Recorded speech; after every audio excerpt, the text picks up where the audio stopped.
السلام الله عليكم ميلكستو الدنيا ذيك جوجتان ولكن الدرس حسن محمد بيج كايغا داونaysa waa Daris Qiso page official sidoo kale waxaad igala socon karaysaa kanaalkayga YouTube-ka ee Daris Qiso channel official muuqaalka maanta waxaan ku soo qaadan doonaa muuqaal laba nin oo dhalinyaro ah kuwaas oo saaxiib ah oo muddo badan kuwaas oo ku jiray macsiyo iyo fasahaad aad u weyn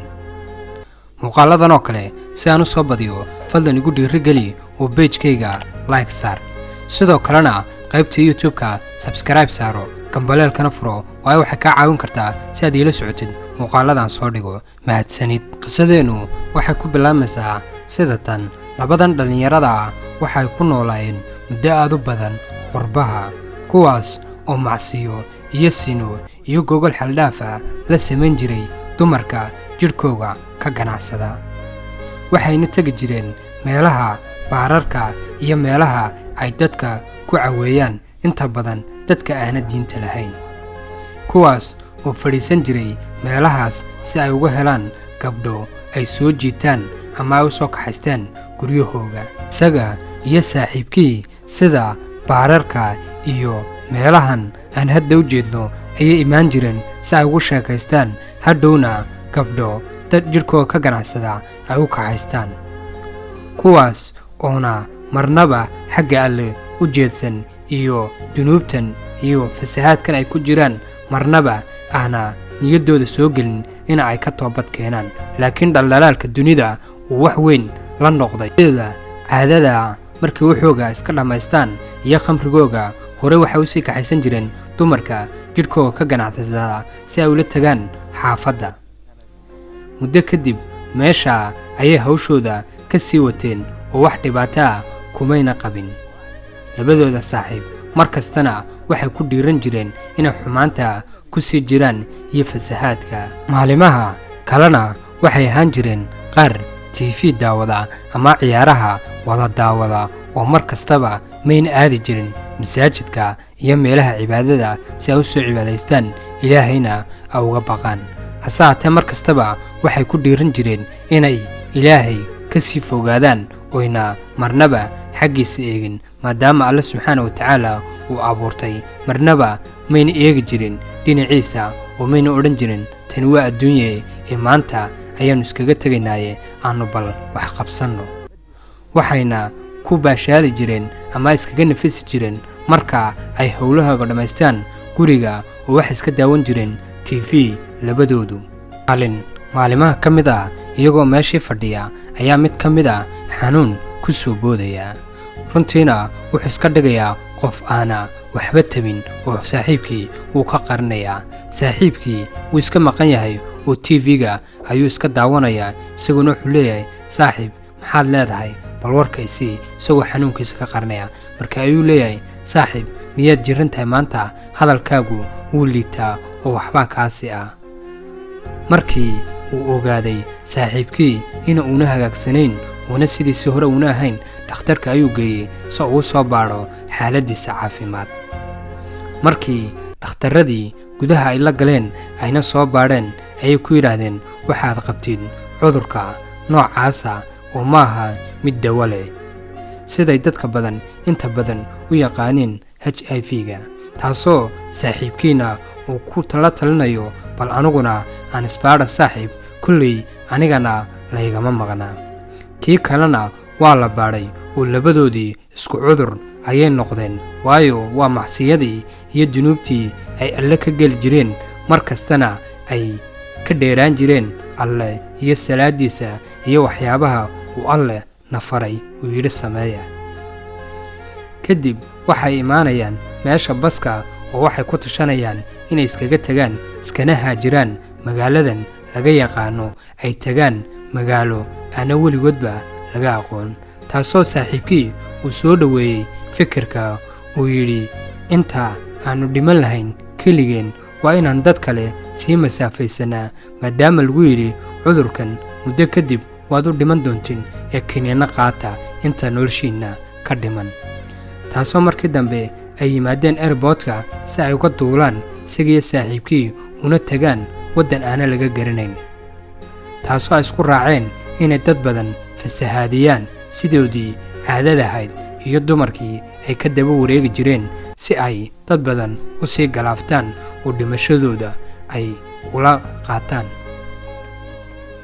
waayo waxay aaminsan yihiin intii ay keligood dhiman lahaayeen inay dad badan la dhintaan. markii ay hawshooda dhammaysteen ay waddankiina ka caga dhigteen, labadoodu way kala beedheen oo waxay degeen 2 hudheel oo kala gooniya si uuna shaki u dhicin. maalin maalimaha ka mid ah mid ka mid a isagoo makhaayad fadhiya ayaa nin mudawaca oo qolooyinkan khuruujka u baxda ayaa u yimid oo ku dhahay, waxaannu nahay dad u baxaya khuruuj ee mana raacaysa. waana markii u horraysay uu arkay dad u baxaya khuruuj iyo xagga alleh. runtii ninkan dhallinyarada odayga qalbigiisu wuu jiitay maadaama uu ku dhahay, alle dartii ayaannu ugu baxaynaa khuruuj, oo wuu raacay oo ninkii wuxuu noqday mid isbeddela labadoodii mid ahaan oo waxa uu raacay odaygii oo waxa u baxay khuruuj, isagoo qaybtiisa ka qaatay in uu diinta faafiyo, dadkana u sheegi jiray, odhan jirayna ay hayaa cudurka ee ii soo duceeya inuu alle subxaana wa tacaala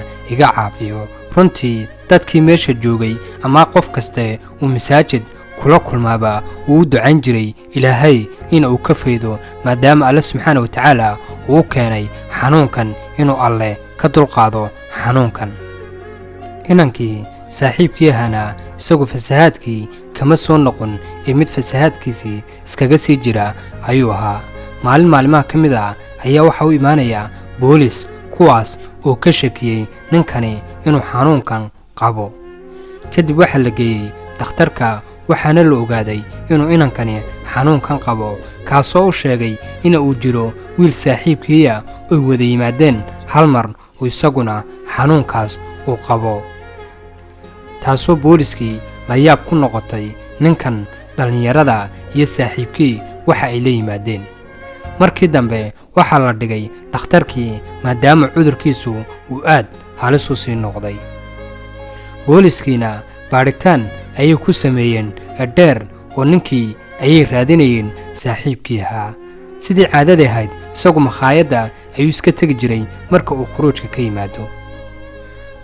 booliskii ayaa la kulmay, waxuuna ku dhahay, ma jiraa wiil aad saaxiib tihiin oo isku meel aad ka wada timaadeen, gaar ahaan qurbaha? wuuna u sheegay oo waxa uu dhahay haa. waxauu yidhi, adigiyo saaxiibkaaba waxaad qabtiin cudurkaas, waxaana ku faafinayseen bulshada ee waxaan u baahanahay in aadna raacdid oo dhakhtarka aad noo raacdid. inankii oo yaaban oona weli sidii dhakhtar ugu tegin ayaa booliskii amarkiisa qaatay, maadaama uu saaxiibkii yidhi cudurka isaguna wuu qabaa oo isku mid ayaan nahay labadayadu.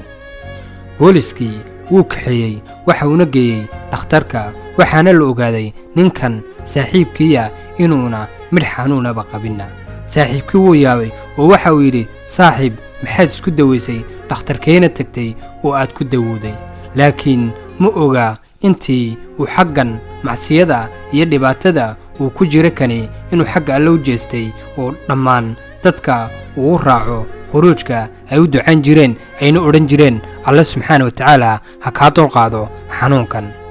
ilaahayna xanuunkii wuu ka dulqaaday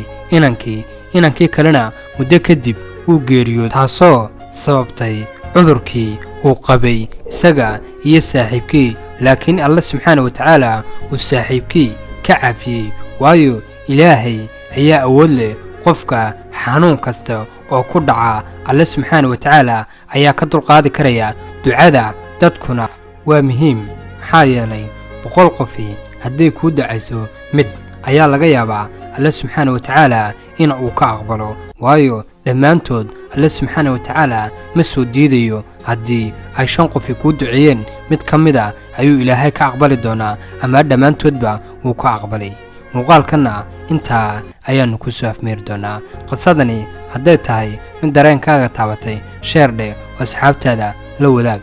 keliya muuqaalkan waxaan uga dan lahayn qofku marka uu fasahaad ku dhex jiro uuna ilaahay soo hadeeyo inuu xanuunka iyo dhibaatada